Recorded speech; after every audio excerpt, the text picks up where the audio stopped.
The examples you're citing also involved ground troops.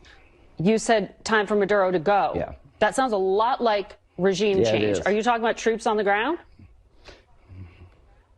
I'll let the president speak to that. I'm talking about a briefing that would expand military operations potentially from the sea to the land. It is time for Maduro to go. It was time for Ortega to go. The Monroe Doctrine has been robustly applied by President Trump. So these military assets are moving forward to deal with a country that's got blood on its hands when it comes to Americans by flooding our country with drugs from Venezuela and Colombia. So I hope Maduro would leave peacefully, but I don't think he's going to stay around much longer. I think President Trump is tired of Venezuela being used as a staging platform to pause.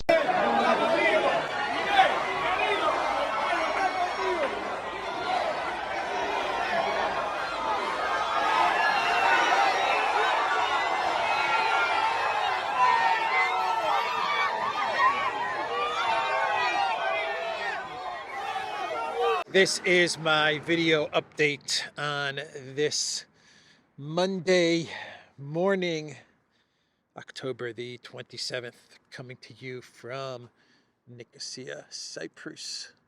Let's talk about some news. And let's start things off with Trump's response to the Burevestnik, the new Russian missile. And Trump was asked about the missile, and he said, "I don't like it." I don't like it at all. That's not what Trump said. Trump said that the U.S. has subs right off the coast of Russia,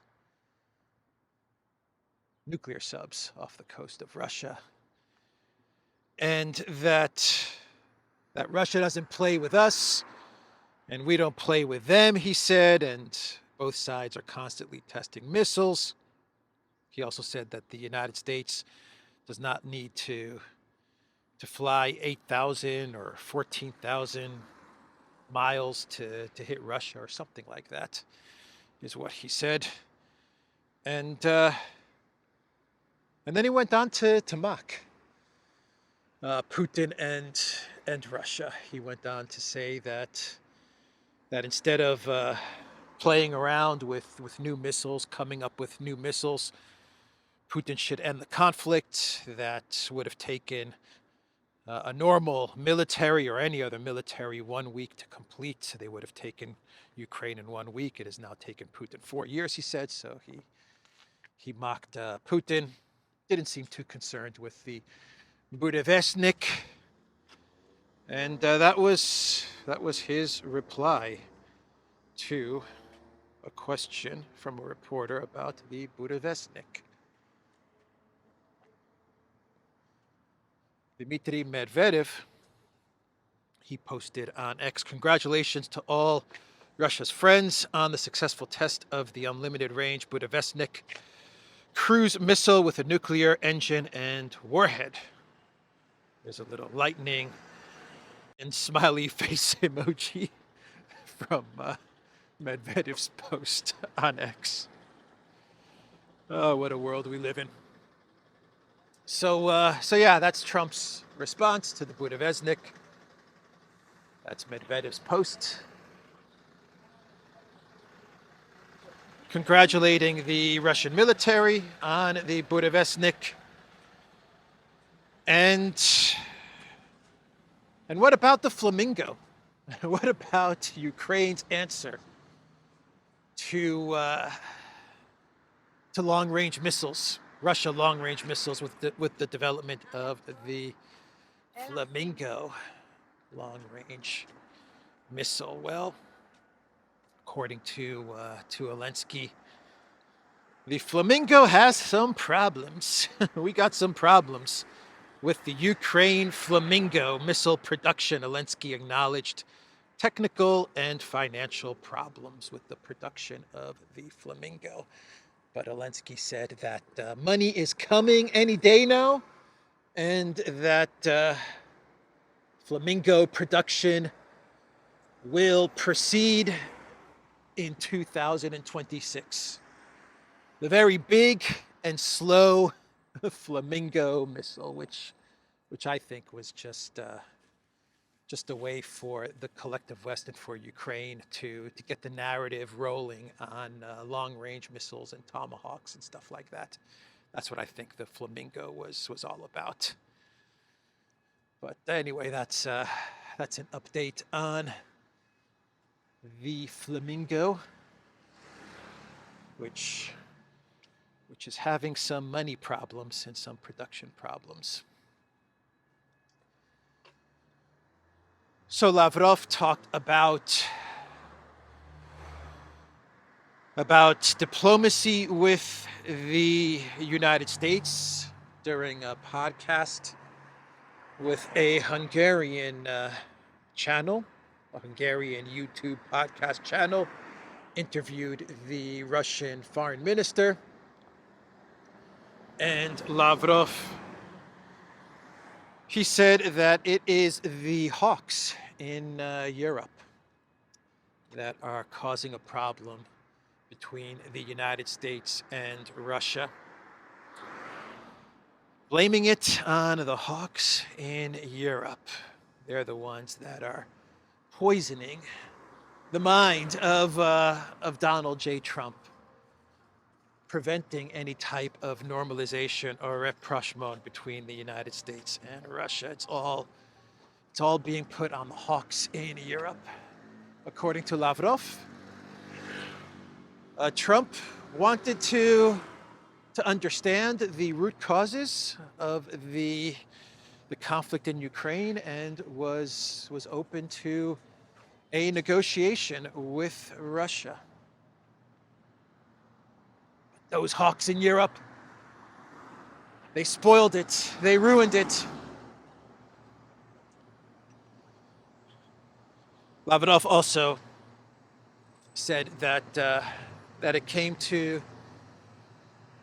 for Russia, it came as a surprise that the Trump administration started to fall back on ceasefire talk when they had agreed in Alaska to address the root causes of the problem, to go directly into a negotiation after the Alaska summit. And then because of the intervention of the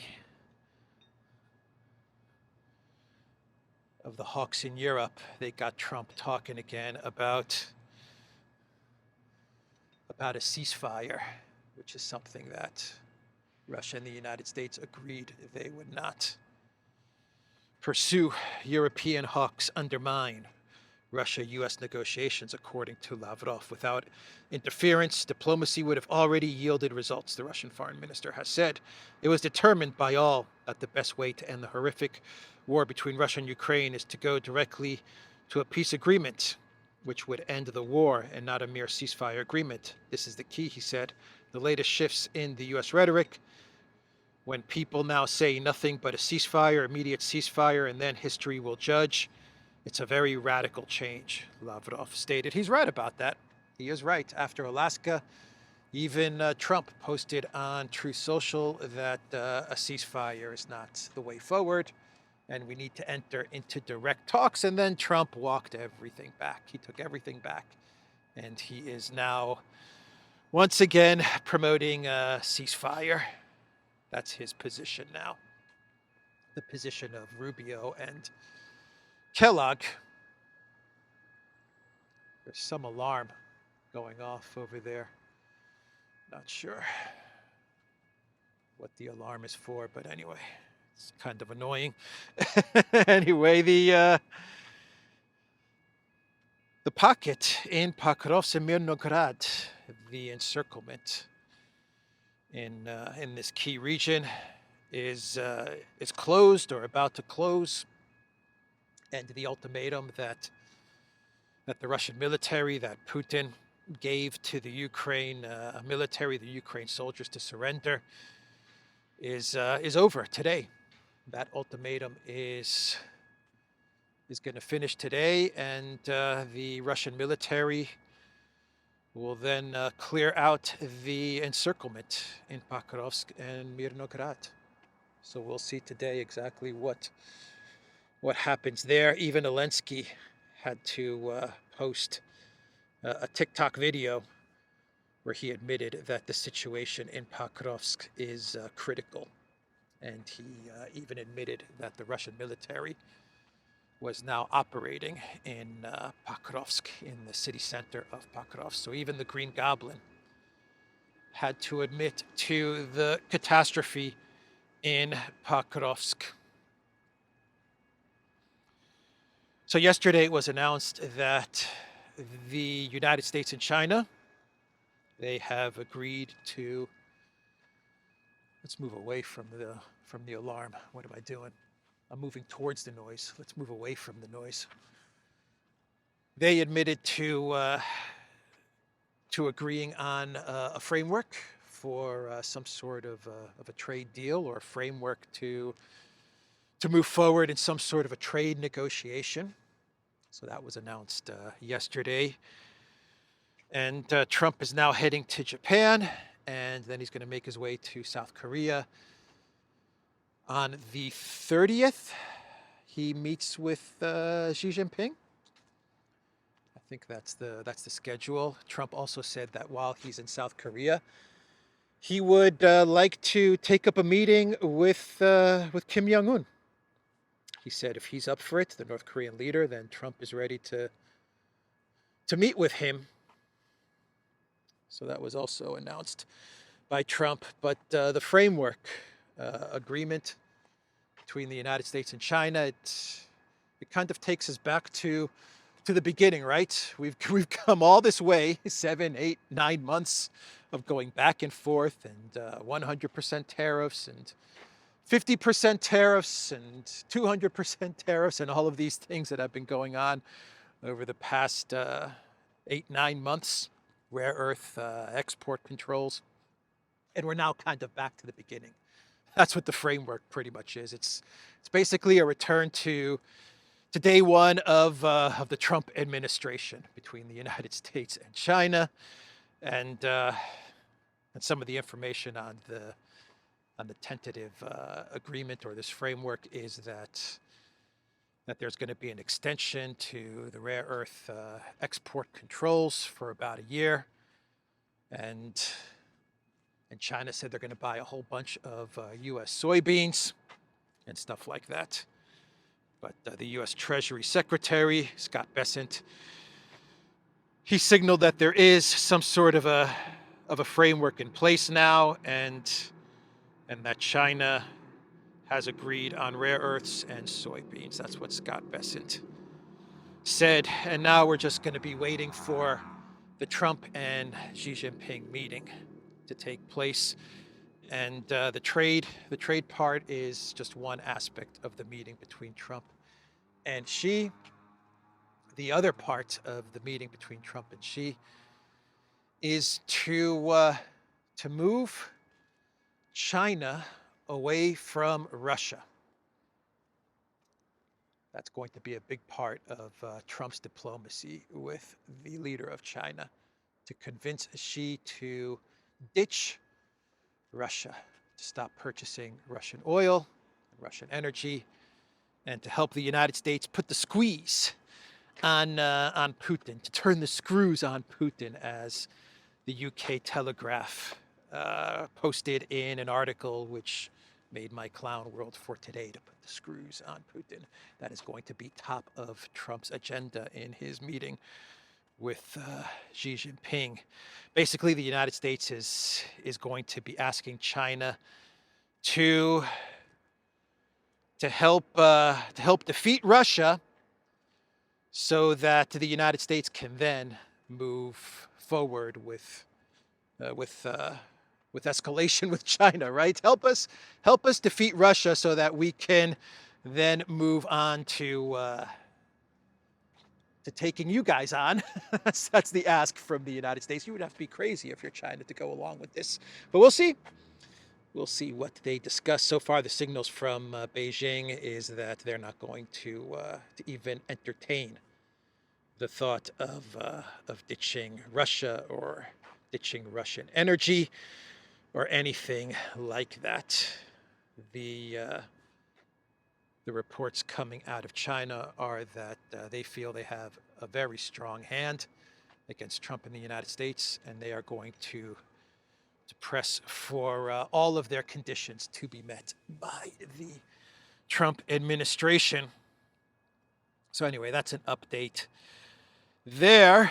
And we can now move on to an article from the Sunday Times, the UK Sunday Times. The UK media is in overdrive, covering the Ukraine conflict, providing cover for the collective West, for Zelensky, given the news about the fall in Pakarovsk and Kupiansk, and they're in overdrive trying to cover all of this up and trying to paint a picture of a situation that's not only not bad for Ukraine, but is actually advantageous for Ukraine, and that the Russian military and economy is collapsing. So the UK media is writing a bunch of articles about the terrible state of Russia and the Russian military and the Russian economy. And in the Sunday Times article, they interviewed Donald Tusk, the very pro-Ukrainian, uber-globalist leader of Poland. And the article has the title, Donald Tusk, Ukraine is ready to fight on for 3 more years. The Polish PM feels bitter satisfaction that his years of warnings about Russia and the extremely ordinary Putin has been vindicated. Yeah, Putin's pretty ordinary for Donald Tusk, the brainiac genius, master strategist that is Donald Tusk. For him, Putin is just ordinary, man. He's ordinary. Yeah, that's what Tusk said. Tusk also said that Zelensky is ready to fight for another 3 years. Ready and willing and prepared to fight for another 3 years. He said that Ukraine, the collective West, does not want this conflict to go on for 10 years. But for 3 years, they're ready to continue this conflict. And what the EU has to do is to support Zelensky, to support Ukraine, keep on providing money and weapons to Zelensky so that eventually they can defeat Russia and get the very ordinary, the extremely ordinary Putin to capitulate. That is the goal, according to Donald Tusk. The European Union, NATO, the collective West, they have this 3-year timeline. I've mentioned this before in previous videos. They need to keep the conflict going for another 2 to 3 years because NATO and the EU, they believe that they will be in a position in 3 years' time to actually take on Russia in some sort of a conflict, some sort of a hot war. They need 2 to 3 to 4 years, 2027, 28, 29, 30. They have this timeline in place where they feel they will build up their military to the point where they will be able to take on Russia. And they feel that if Ukraine can continue this conflict for another 2 to 3 to 4 years, they will significantly weaken Russia. And so Russia will be weakened. They will be in a strong position to then make a move against Russia, a military move against Russia. So that is why they're always talking about this 3-year plus or minus time frame that is needed. The globalists, they always put it at 3 years plus or minus. So that is Tusk. And let's talk about Venezuela. Let's talk about Venezuela and Lindsey Graham. He was on Face the Nation, and he said that Maduro needs to go. He said hopefully Maduro will leave peacefully, just leave on his own, right? Just go, just get on a plane and leave. That is what Graham said. But if that doesn't happen, well, then he said there could be a land operation against Venezuela and an eventual regime change. That is what Lindsey Graham said. Always excited about war, that Lindsey Graham. It's time for Maduro to go. I hope Maduro would leave peacefully, but I don't think he's going to stay around much longer.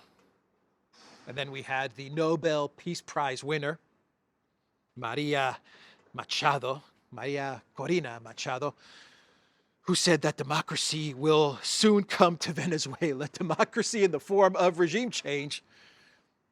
Democracy in the form of overthrowing the legitimate government of Venezuela will come any day now, according to the Nobel Peace Prize winner. You got to keep in mind that she is a Nobel Peace Prize winner, advocating for chaos and regime change and destruction in Venezuela, advocating for a U.S. military operation in Venezuela, the Nobel Peace Prize winner.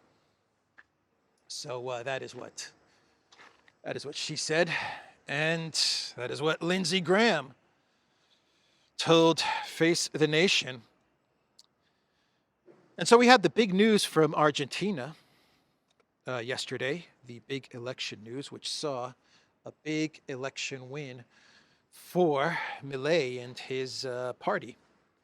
They picked up a lot more seats in the parliament, in the Congress, than was expected. Actually, they have a strong majority, from what I understand, and they will be able to basically do as they wish in government. Milei and his party, not even the most positive forecasts of the elections in Argentina for Milei had his party doing this well. I mean, he really did well in these elections.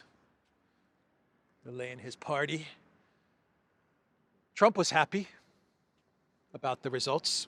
He posted on Truth, "Congratulations to President Javier Malay on his landslide victory in Argentina. He is doing a wonderful job. Our confidence in him was justified by the people of Argentina." And CNN has an article with the title, "Victory for Milei's Party in Argentina Midterms, Seen as a Test for His Austerity Cuts and Trump Support." In this article from CNN, they say that the voter turnout in these elections was unusually low, 68% voter turnout, the lowest in more than a decade, according to media outlets. This is from CNN. And CNN also goes on to explain the landslide victory from Milei as Argentina, the voters, not wanting to risk reverting back to the policies of previous governments, the catastrophic policies of previous governments. And even though Milei is seeking a bailout, even though Milei has all kinds of corruption scandals and stuff like that, the voters said, you know what, give him some more time, give Milei some more time. Let's not just go back to the way things were, and let's see if he can produce the results that he has promised. So let's give him the big win, and that's how CNN explained this landslide victory from Milei. Foreign investors have been impressed by the government's ability to significantly reduce monthly inflation from 12.8% before Milei's inauguration to 2.1% last month, while achieving a fiscal surplus and enacting sweeping deregulation measures. To support Milei, the Trump administration offered a bailout potentially worth $40 billion, including a $20 billion currency swap that is already signed and a proposed $20 billion debt investment facility. Yeah, and then there's the $20 billion, the $40 billion, actually, $20 billion and $20 billion swap. And that also played a significant role in Milei's big victory. And Trump even said about a week ago that if Milei does not win, then the United States is not going to give the $40 billion to Argentina. So there's that as well as a factor for Milei's big victory. But anyway, that is the result of these elections. A very, very big win for Milei and his party. I think we can now do a clown world. And in this clown world, we will go back to the Telegraph. Actually, before I get to a clown world, just a quick update on the Louvre robbery. The French authorities are saying this was an inside job, and that they have now two or three suspects in custody, and two suspects in custody, because I think the total was three or four people were involved in this robbery, and they have two suspects in custody. I think one of the guys was trying to flee the country or something like that, and they grabbed him, and then they got another guy. And that's the update on the Louvre investigation from the French authorities. And now we can do a clown world. And today's clown world takes us back to the UK, to the Telegraph, where they are reporting that the Kremlin is very concerned about a coup attempt. Russian President Vladimir Putin very, very worried about some sort of a coup. The Telegraph's article has the title, "Putin fears another coup as Russia finally begins to buckle. Panic in the Kremlin as it runs out of cards to play, just as Trump turns the screws." That's right. Trump is turning those screws. I like it. I like it. I'm going to turn those screws because I like it. He's turning the screws on Putin in a big, big way. According to the Telegraph, the Russian economy is crumbling. The banks are collapsing. And Putin is panicking. He is very, very scared about a coup. And he's very afraid about one Khodorkovsky. Remember that guy from Yukos fame? Remember him? According to the Telegraph, Putin is very afraid of Khodorkovsky, who he released from prison, right? And now I believe he lives in Switzerland, if I'm not mistaken, and he has a whole kind of movement to try and remove the Putin government and cause a regime change in Russia. He has some sort of a movement or an organization which is actively trying to remove the Russian president. But the Telegraph has decided to resurrect Khodorkovsky. They actually say in this article that the destruction of Yukos was the beginning of the end of any kind of market economy or transparency in Russia. This goes back to 2002 or 2003. And it was the dismantling of Yukos that destroyed any chance of a market economy or transparency. Basically, this is the UK's way of saying that Putin spoiled our plundering of Russia, and we're very upset about that. We're very angry at Putin for ruining our plundering and pillaging game that we had going on in Russia.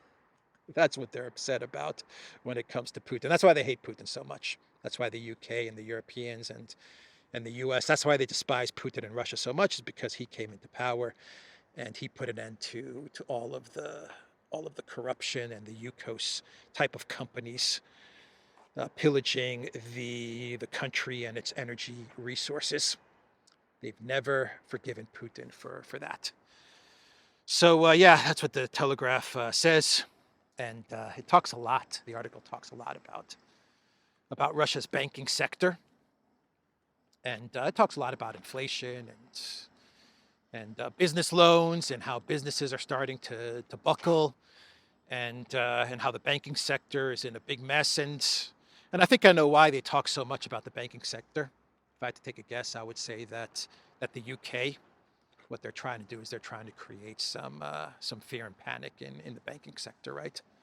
They're hoping to create some sort of a panic scenario in Russia's banking sector and amongst the Russian population, fearing that the banks are in trouble, leading to some sort of run or something like that. This is typical collective West PSYOP, info war stuff. Anyway, that's the Telegraph. They're talking about a Kremlin fearing a coup. Even though Putin's approval rating is at 80%, and he has the full support of the military. UK Telegraph, did you not see yesterday's meeting between Putin and Gerasimov and the Russian military command, talking about Pakarovsk and Mirnograd and Kupiansk, and talking about the Burevestnik? Did you not see that whole press conference? How do you get a coup going in a country when the leader has an approval rating of 80% and the full support of the military? How do you get a coup going under those conditions? Anyway, that's the clown world. UK, MI6, propaganda also serves as a good distraction, a good cover for the military catastrophe in Donetsk. Running articles like this or running interviews with Donald Tusk, all of this stuff serves as a good distraction away from the catastrophic situation on the front line for Zelensky and co, for NATO, for Trump, for Trump's proxy army, and for NATO's proxy army, which is facing a defeat, a big defeat in Pakarovsk and in Donetsk. And so you run articles like this, and no doubt that Rubio and Kellogg are going to give this article to Trump, and they're going to say, you see, President, read this article from the Telegraph. You see, you're right. The Russian economy is in tatters. The Russian economy is in tatters, grasshopper. You see, President Trump, we're correct. You're on the right trajectory with Putin. Anyway, that's the video. The Duran.locals.com. We're on X. We're on Rumble. We are on Telegram. And we are also on Substack. I will see everyone tomorrow. Take care.